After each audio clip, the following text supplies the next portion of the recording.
Assalamualaikum warahmatullahi wabarakatuh. Bismillah, alhamdulillah, wa syukurillah ala ni'amillah, wassalatu wassalamu ala rasulillah, amma ba'du.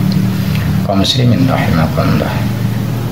Di antara banyaknya amal yang sudah kita kerjakan di bulan suci Ramadan ini, dimulai dari puasa Ramadan, berinfak, bersedekah, berzakat, malamnya kita isi dengan qiyamul lail, salat tarawih, salat tahajud, salat witir, bertadarus Al-Quran. Seolah-olah apa yang kita kerjakan ini nilai pahalanya di hadapan Allah Subhanahu wa Ta'ala sudah banyak, karena beramal di bulan suci Ramadan itu pahalanya dilipat gandakan oleh Allah Subhanahu wa Ta'ala. Terus yang menjadi pertanyaan, sudahkah kira-kira cukup amal ibadah ini kita bawa ke hadapan Allah Subhanahu wa Ta'ala? Dikatakan Rasulullah SAW belum. Karena apa? Beribadah kepada Allah Subhanahu wa Ta'ala itu tidak bisa dilihat hanya dari satu sisi. Rajinnya orang itu beribadah, banyaknya orang itu beribadah, tapi di sisi lain harus diperhatikan, ada gak kira-kira yang menjadikan amal itu hilang di hadapan Allah Subhanahu wa Ta'ala.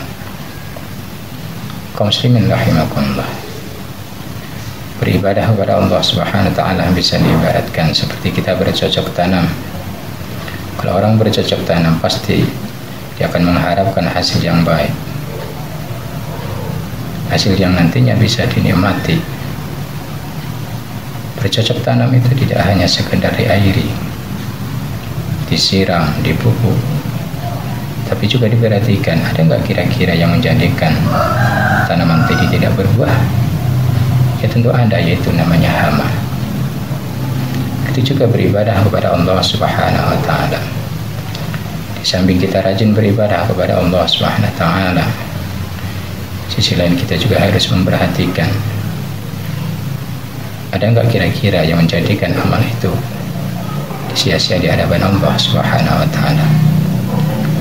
Rasulullah SAW mengatakan dalam hadis yang diriwayatkan oleh Abu Hurairah radhiyallahu anhu, qala Rasulullah SAW, iyyakum wal hasada, fa innal hasada yakulu al hasanat kama ta'kulun nar wal khatab. Takutlah kalian semua, khawatirlah kalian semua dengan hasad, karena sesungguhnya hasad bisa makan kebaikan sebagaimana api memakan kayu bakar. Kaum muslimin rahimakumullah, khususnya beribadah puasa di bulan suci Ramadan ini banyak tantangannya, banyak ujian yang diberikan oleh Allah Subhanahu wa Ta'ala. Kita harus bisa menjaga pendengaran kita, penglihatan kita, lisan kita, hati kita,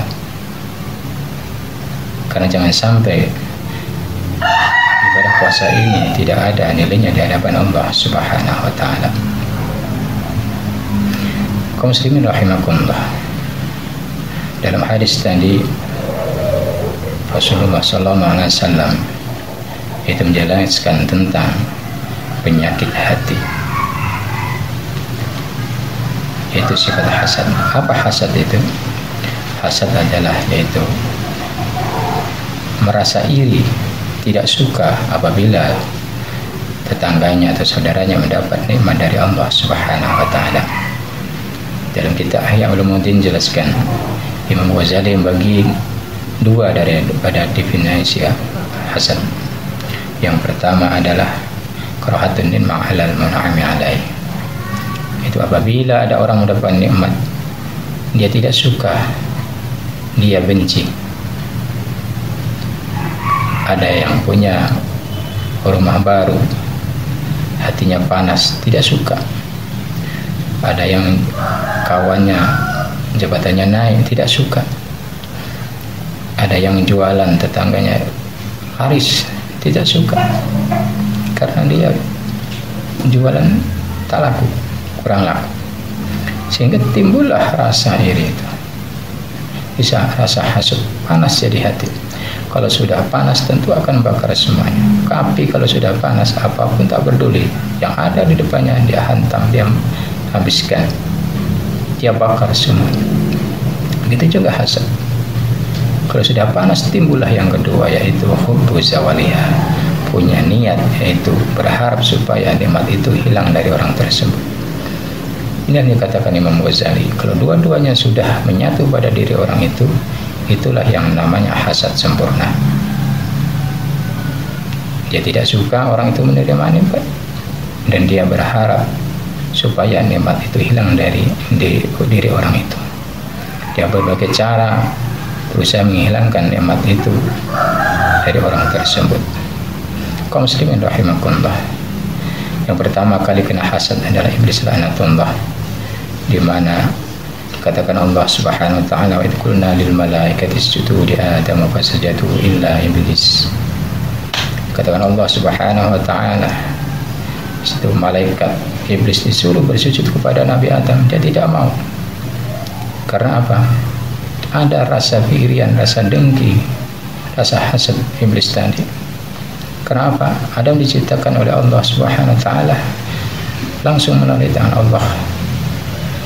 Setelah itu dia ajarkan apa-apa nama-nama yang ada di surga, atau nama-nama benda yang ada di surga. Dia ajarkan kepada Nabi Adam, sehingga timbullah rasa iri iblis. Kan dia merasa sudah bertahun-tahun dia beribadah pada Allah SWT, sehingga dengan murkanya Allah dia dikeluarkan iblis itu dari surganya Allah. Tidak hanya sebatas itu, iblis mengganggu Adam sama Siti Hawa, sehingga dengan bujuk rayu setan iblis tadi, Nabi Adam dikeluarkan Allah dari surganya Allah SWT. Kepada Qabil dan Habil juga dirasuki rasa sifat hasad, sehingga Qabil membunuh Habil. Kaum Yahudi memusuhi Rasulullah SAW itu karena sifat hasad iblis yang selalu merasuki hati orang Yahudi, dan sampai sekarang kepada Nabi Muhammad. Katakan Allah Subhanahu wa taala,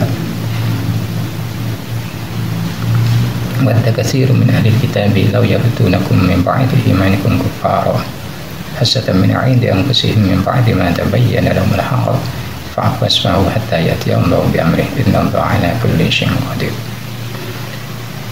Kebanyakan dari orang Yahudi setelah mengakui bahwa Islam itu benar, orang Yahudi ini berharap supaya orang itu kembali kepada kafiran. Kenapa disebabkan? Karena hasad dan min 'indi anfusihim, karena ada sifat hasad pada diri orang Yahudi itu. Kaum muslimin rahimakumullah, orang yang hasad ini asal mulanya adalah, yaitu dia punya rasa sifat kikir yang menjadikan dia hasad. Apa sifat kikir itu? Yaitu sifat yang menumpuk-numpuk harta, tak mau dia berbagi, berinfak, bersedekah pada orang lain. Bahayanya orang yang punya sifat hasad ini, yang pertama, dia adalah termasuk musuh dari nikmat Allah Subhanahu wa taala, karena dia tidak terima atas takdir pemberian rezeki Allah Subhanahu wa taala kepada hambanya. Yang kedua bahayanya adalah dia lalai, dia tidak mau bersyukur kepada Allah Subhanahu wa taala. Yang dia hitung bukan nikmat yang dia terima dari Allah Subhanahu wa taala, tapi yang dihitung adalah nikmat orang lain yang diberikan Allah kepadanya. Kaum muslimin rahimakumullah, marilah kita berusaha sama-sama menjauhkan diri kita dari sifat yaitu hasad. Gimana caranya? Salah satunya caranya adalah apabila saudara kita jabatannya naik atau dia dikasih rezeki oleh Allah yang berlebih, kita ikut tahniah, mengucapkan selamat, dan kita doakan semoga dengan rezeki yang dia dapat bisa lebih mendekatkan dirinya kepada Allah Subhanahu wa taala, tataqarrab ila Allah. Mudah-mudahan kita terhindar dari sifat hasad ini, dan kita terpelihara dan kita dijaga oleh Allah Subhanahu wa taala. Dan mudah-mudahan puasa Ramadan ini kita dapat yaitu ampunan, maghfirah dari Allah Subhanahu wa taala. Wal afu minkum. Wassalamualaikum warahmatullahi wabarakatuh.